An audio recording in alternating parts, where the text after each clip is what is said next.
15 adventurous young volunteers have decided to put aside their work or studies to join the Home Affairs Bureau's Service Corps program to help teach children from poor families in 4 schools for 6 months. The schools are surrounded by farmlands and are spread far apart. Adapting to local life was a challenge for the volunteers. Hong Hiu Wai, a volunteer at Farping Experimental School, must carry 25 liters of water from the hill to the hostel where he lives once every 3 to 4 days. It is about 15 minutes from school to there. That time I take 25 liters water, and this is a little heavy and difficult to me because this is my first time. I need to walk very slowly, and the water is very shaky.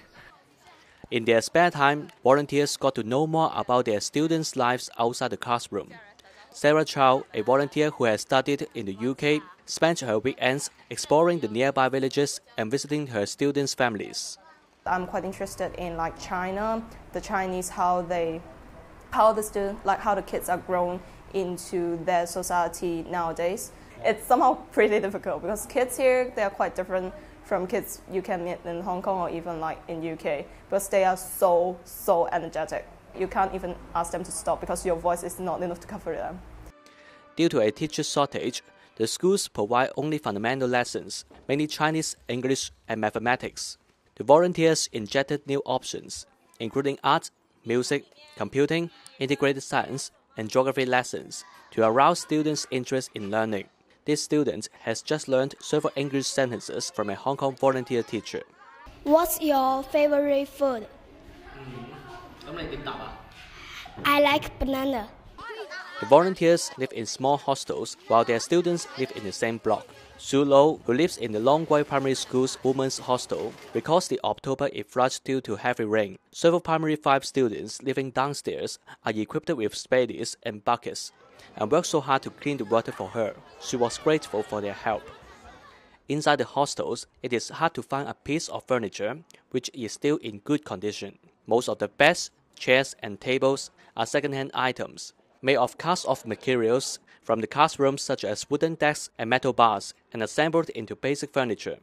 The walls are decorated with colorful cartoon pictures and birthday cards from their enthusiastic students.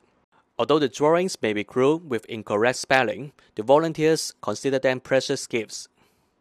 Some volunteers say that some students are so poor they cannot finish their studies. Others refuse to continue their studies since the income from farming is about the same as finding a job after graduation.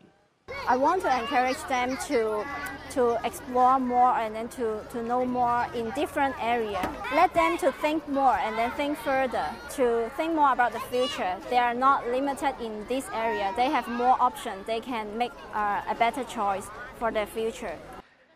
Desmond Chen, 27, is the volunteers' leader.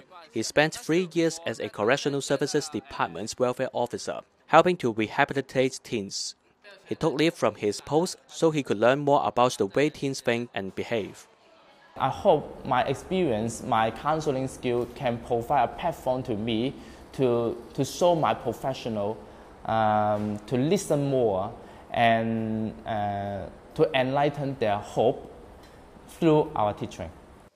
Every weekend, Mr. Che gathers the volunteers together for dinner and share their experiences and release work pressure. Before this mission, they were strangers, but now they are close friends. Secretary for Home Affairs Zhang Deqing visited the volunteers in Shaoguan in early November and was happy with their work. Here I found them in very good spirits. They have got accustomed to life here, and they've made friends with the local teachers, principals, and particularly they are on very good terms with the young kids, with the children. Chief Executive Donald Tsang announced the Service Corps in his 2010-11 policy address in order to promote youth development and volunteerism.